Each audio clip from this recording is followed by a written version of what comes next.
Hello, Charlie TCG here, and welcome back to Looking Ahead, the series where I break down and analyse the meta, what's happening over Japan, and how will it impact our one. Today, we're looking at all things Prismatic Evolutions and how one specific card, Budew, has changed the format forever. Japan just got this brand new set this past weekend, and we're going to break down the metagame to see exactly what's making Budew so powerful, why are nearly 50% of decks playing this, and kind of see exactly what decks are benefiting from having this very scary item lock sort of card. Gardevoir and Dragapult are definitely the clear best sort of beneficiaries of Budew, but what it's actually hindering is slowing down Charizard and Raging Bolt, where we're actually going to be in a much slower format. So we're going to analyse and break down this metagame and see exactly what best deck utilises Budew. So, looking at the toxicity meta share, we can see the format has completely drastically changed. We're used to 15% Drago, Charizard, Raging Bolt each. Now that's total for all those three decks, which is absolutely a huge change by having Gardevoir and Dragapult kind of skyrocket to be nearly 12% total. Now, I think they are the best utilizers of Budew for specific reasons. Now, Budew is a baby Pokemon, does have free retreat, and for a 0 energy attack, 10 damage, and you item lock your opponent. Now, you might go, why is Gardevoir and why is Dragapult the best utilizers for Budew? One specific reason, Gardevoir and Dragapult take a while to get set up. They're normally attacking turn 2, turn 3, maybe even turn 4, sometimes even turn 5 sometimes. But what makes it the best utilizer is one, they already have an inbuilt draw in their evolution train. Curly, as well as also Dracloak, really benefit from this one. You can sit there with your Budew, slow your opponent down by 2 or 3 turns, while you're having a really good board state. You can power up your Dragapults by whether you're using Crispin, your Sparkling Crystal, actually energy attraction as well. So you can have 2 Dragapults potentially powered up, ready to go. Gardevoir, you can have a really good dominant board state, having a ton of energies in your discard pile, where you can just end up going to Chiro, also promote one of your Screamtails and potentially even your Drifloons and get these big one-hit KOs, which I think is the reason why it's doing so well. Miraidon being 10% is definitely a little bit of a surprise. Potentially this could be Arsenal format kind of bleeding into this one, or people generally going with, well, Miraidon with Iron Hands and in the likes of Magneton generally is one of the best utilizers right now.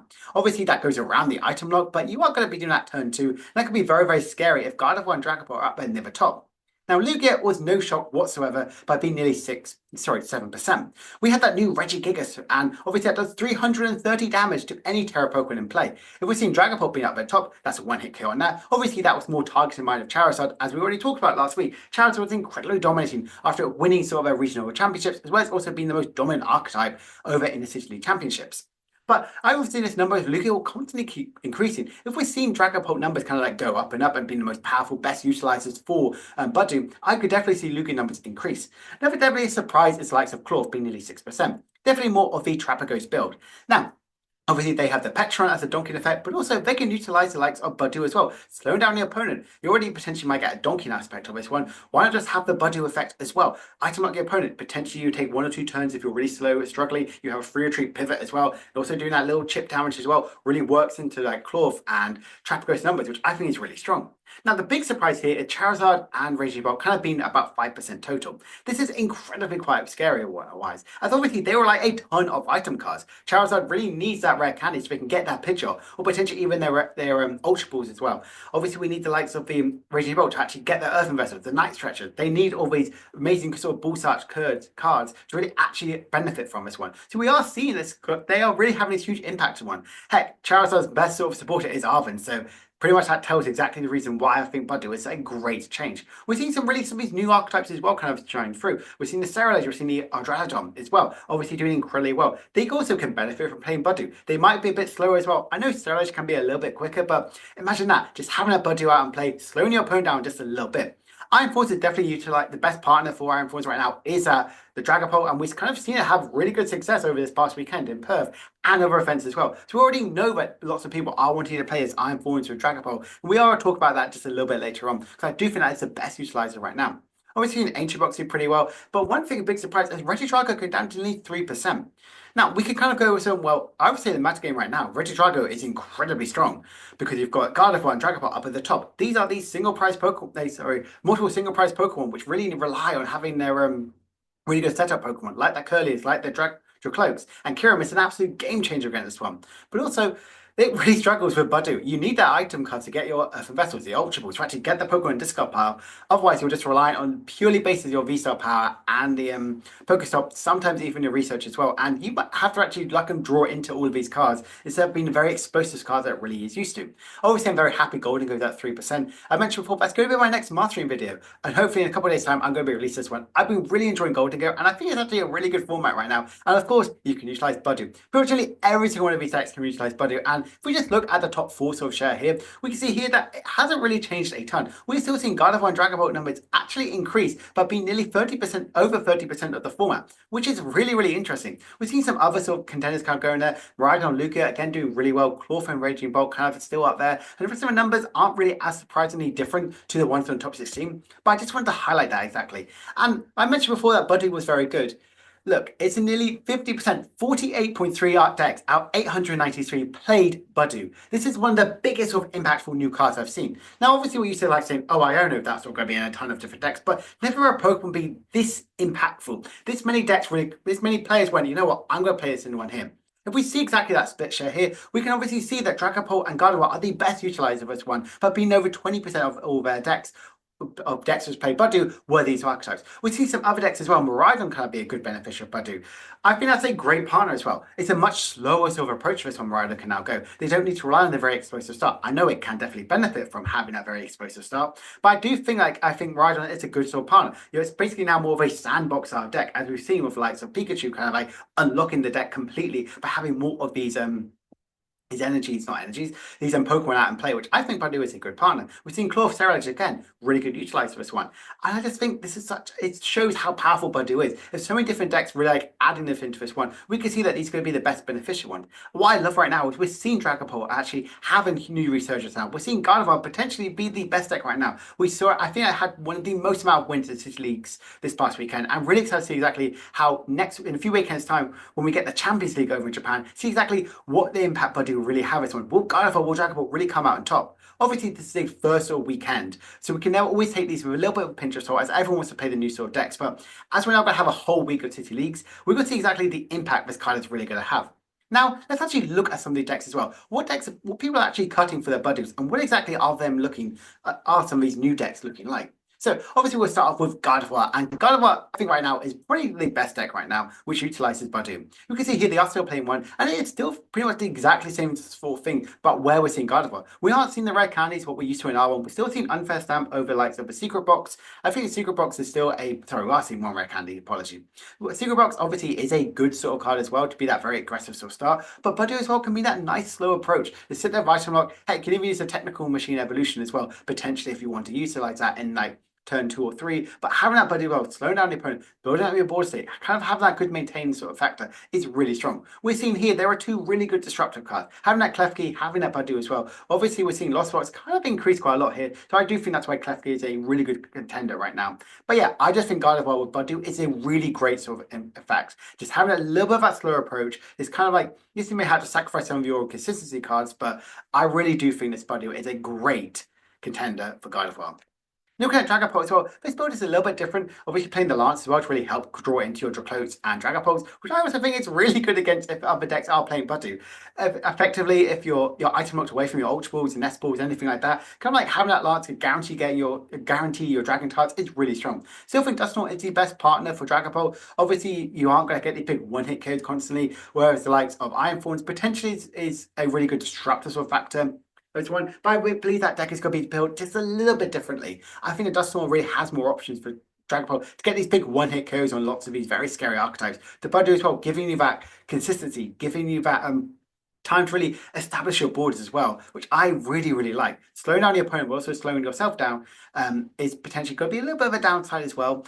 But I really like what Budew has to in Dragapult. And I've seen this as well. If stage 2 decks are kind of like jumped up right now, it is showing that the format is healing. It's slowing down completely to allow these stage 2 decks to kind of jump up there. And that's exactly why I think Budew is kind of like great. You're not going to win on like turn 3 or turn 4 now. Potentially you could be winning on turn 6, maybe even turn 8, because Budew is really going to slow down your opponent, where games can last a little bit longer and potentially have a little bit more enjoyment right now.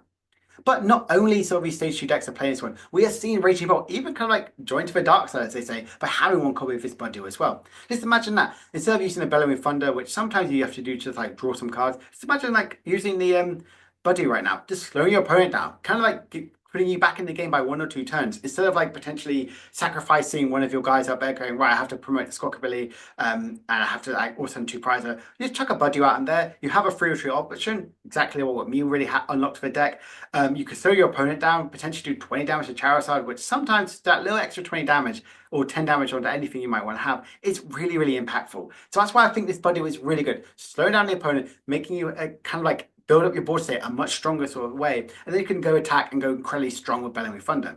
So we are seeing this deck kind of play here. We are still seeing it very much, obviously, very item lock focus. So again, if you look at all these cards here, how many item cards are here that's shut off by Budew? Nearly half a deck. So again, something to think about when you're building Raging Bolt. Do I want to go around this one? Do I want to have more supporter draw factor? Do I want to have more search cards with your stadium cards? Again, something just to think about moving forward to, and kind of like help in a way counter this new Budew. Klawf and Terapagos is playing 2 copies of Budew in this one. Somehow, even though finding even more space to try and add some more Pokemon in this one, which I still think is pretty good. Having that slow down approach. Yes, I know the likes of Klawf and Terapagos can have these huge attacks on your first turn going second, which is really scary. You have the Petra as well for that donkey effect, but having that Budew as well, slow down the opponent. Terapagos can't attack on your first turn going second, so just tucking a Budew out there, item lock your opponent, kind of like slowing them down completely, maybe them missing an attack, or draw any sort of draw supporters or any sort of key sort of item cards as well. Just slowing them down is really, really good. Your item cards you pretty much only play is either some recovery cards or search cards. That is it on your Klawf Terapagos deck right now. So kind of having this Budew, you're absolutely fine going against yourself. So again, I am a big fan about what Budew is really unlocking. It's making some people actually have a little bit slower. You're potentially forcing your opponent to either go around this one or potentially go, right, I can't do anything for 2 or 3 turns because this Budew is out there, and make these decks be a lot more explosive in the later style turn. Gholdengo, a deck which I absolutely love. As definitely this build is a little bit different to how we've seen some other Gholdengo decks, but we're seeing it still utilize that Budew. I think that Budew is an incredibly good one for Gholdengo on your first attack and going on your first turn going second. Just imagine that. So now your opponent chuck a single prize in your action which isn't a Gimmickle, which isn't your Togepi, and you're already going to go, right, I've got your item locked. Have you not item locked me? Perfect, right, I can keep all my resources right now and go really aggressively, which I think is absolutely incredible. That's what this deck really needs to require. Now, obviously, it's going to go isn't playing optimal Togepi and isn't the optimal Gimmickle. I do like the cool family one, but if we're kind of having this Budew in this one, I'd rather have the 70 HP one, which allows us to either do the continuous tumble or potentially the one that lets you get some energies from my deck. But if we want to be attacking with Budew quite early on. But the rest of this one, I really like this Gholdengo. We are seeing how powerful this is. Obviously, we know Gholdengo is very item reliant, so it's definitely, we'll struggle against Budew. Now, we know Budew is only really at the beginning, the first couple turns, really. It's not really going to be the mid or late game. Potentially it could be, but I think Budew is going to be one of the most impactful item lock cards since we've seen the likes of Seismitoad. Because Seismitoad was so splashable, Budew we're already seeing is incredibly splashable. We've seen it in Archaludon as well. Having this one, obviously, Dialga is your main attacking option, but again, like we're seeing, so many of these decks don't really attack on their first turn. So having that Budew in this one just makes so much sense. You already have a ton of search cards as well, potentially with some switching outs as well. Just having this Budew out as well, I just really, really like this one. It's going to make your games so much better. It's going to help with your consistency. So it's exactly what we're seeing this one. Budew is incredibly good at that full card. And this is what I'm really liking to see. We're seeing this baby Pokemon. The first Budew printed since 2008 or 9 have this much impact to the format. Again, even Roaring Moon is playing a Budew. This very fast, this very aggressive archetype is playing this one card. Now, to be fair, Budew really helps in math sometimes against like anything with like 230 HP, like Terapagos, sometimes even Iron Thorns if you can manage to get any poison effects on it. So again, I think this is a good sort of way. It actually helps with Roaring Moon's maths with the Calamity Storm. So again, it works really, really well in certain archetypes as well. So now the opponent, if you miss the item lock, if you miss a big sort of attack, just item lock your opponent. Again, we are seeing how many decks really utilizing this Budew, and I really, really am enjoying it. Even then, my favorite deck, Palkia, which I really love right now in this format, it's still even playing two Budews. Again, you're not really going to be attacking turn 1. unless you want to rule the region to get a stadium card. Just chuck 2 Budews out there, slow down your opponent, item lock them. They've slowed down completely that you're potentially going to be in such a commanding spot. This is where I think this deck becomes an absolutely incredible sort of masterclass. I think we're going to see a huge difference of skill factor about what Budew is really going to do. Lots of new players may not be playing this one, and lots of skilled players will definitely be taking at least 1 or 2 Budews in that one, because the way how it can like win potentially 1 or 2 extra turns back to you is just such a strong contender to metagame right now. And this is exactly, I think this could be the limelight. This could bring Palkia back into the format.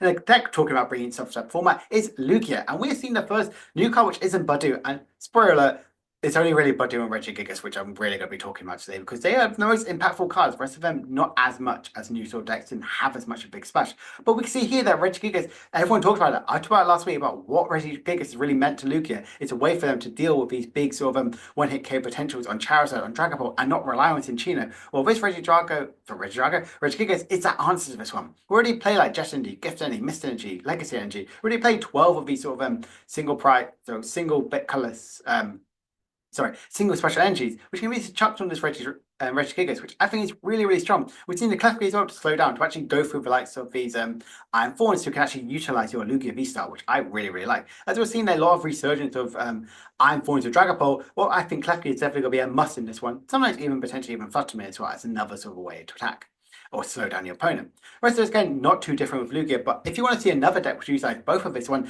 oh boy, Chien-Pao. It did get a top 4. I did actually get a finalist as well, but didn't actually play any of the new cards. But this one here plays 2 of them, the Budew and the Regigigas. I really like Budew right now in Chien-Pao. I genuinely think this is the most starting one. When I was looking at the new set, I was kind of thinking the only way how Chien-Pao can come back with is having that Budew as well. What I like about Budew is it's that single prize Pokemon in the action spot, which is exactly what this needs to have. You're already pretty okay about going into item lock ones, because you can play the artifacts, which we're seeing this one play here. We're seeing the Regigigas as well, that 1 KO answer to Charizard to Dragapult, and not having that the 2-price liability in the active spot. I really, really like this sort of set. I definitely potentially might cut the Kyogre for potentially even another side for me as code breaking, but I'm a really big fan of this list. I potentially, if I'm going to sleeve up Chien-Pao in the new format, if I'm thinking about going to EUIC, or I can't remember if Birmingham is going to be legal in this set, but I really would be playing similar to like this of Chien-Pao. I think it's a really, really fun sort of different sort of strategies around this one, and utilizing that brand new card. And we're seeing here with Reggie's as well. Obviously, we kind of thought Reggie's will come back. And we're seeing that we're playing with that brand new Regigigas as well. Having that big answer to all those Terra Pokemon. Think about any sort of thing as well. Obviously, I really like this as well, because it gets that big one-hit KO on the Cornerstone Master Ogerpon, instead of relying on likes of Pikachu and Terapagos, which might not even be able to get it at times. So yeah, really big fan. Are we having Reggie's back again? Will Fuller be back when Pikachu is out, or when Aerosol Underdepths, or when Terapagos? There's been so many ways that Reggie's could be back. We did see it get a top 4, and that's why I want to talk about it. But again, it's utilizing one of the new cards. And finally, one of the only good placements of one of the new archetypes is this Eevee Box, which got top 4 yesterday.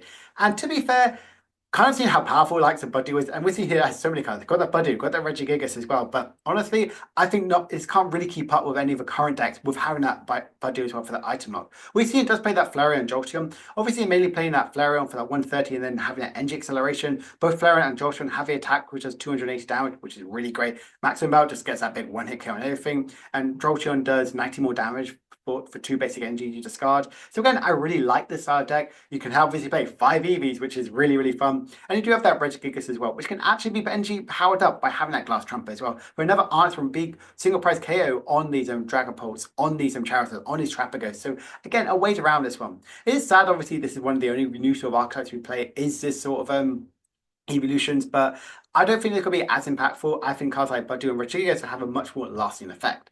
So that's basically what we're going to talk about. Are we really in a Budew meta right now? I think Budew has actually been pretty much what we've needed in the format. Everyone's been talking this format has been so fast, so aggressive, so quickly. This Budew is going to be that slowdown sort of card we needed. This potentially could be like our Trash Lance Gardevoir, which actually went to make sure the opponent wasn't going for the item cost so many times. We're going to potentially completely change our outlook about how we're building archetypes right now. If Budew is going to be this strong, I think that's going to be exactly why. I think Budew is going to make these stage 2 decks have a huge comeback. Gardevoir has potentially come back now. Dragapult has come back now because of what Budew really has to offer right now. Having that item lock, but also still having that setup abilities from that Curlier, from that Cloak. So I think decks like any of which can utilize having that good setup ability, which can functioning well under item lock are going to definitely come out on top. And can any of the new decks really come out? We saw the Eevee Box as kind of really the only one as well. We've seen some Blaziken's kind of like go around there for energy acceleration. But honestly, right now, I'm really excited about this new format. I'm really excited to see what next week can bring after a full week of City Leagues, before we go into the Champions League in the week after. Kind of really analysing exactly to see how Budew is really changing and warping the metagame, potentially for the better. So, hope you guys have enjoyed this video. If you have, please remember to like and subscribe. Comment down below, what do you think of Budew right now in this format? Is Budew the saving grace we really require? I'll be back in a few days' time for my Mastering Gholdengo video. Hopefully that'll be out on Wednesday. So, have a great week, and I will see you guys later. Bye for now.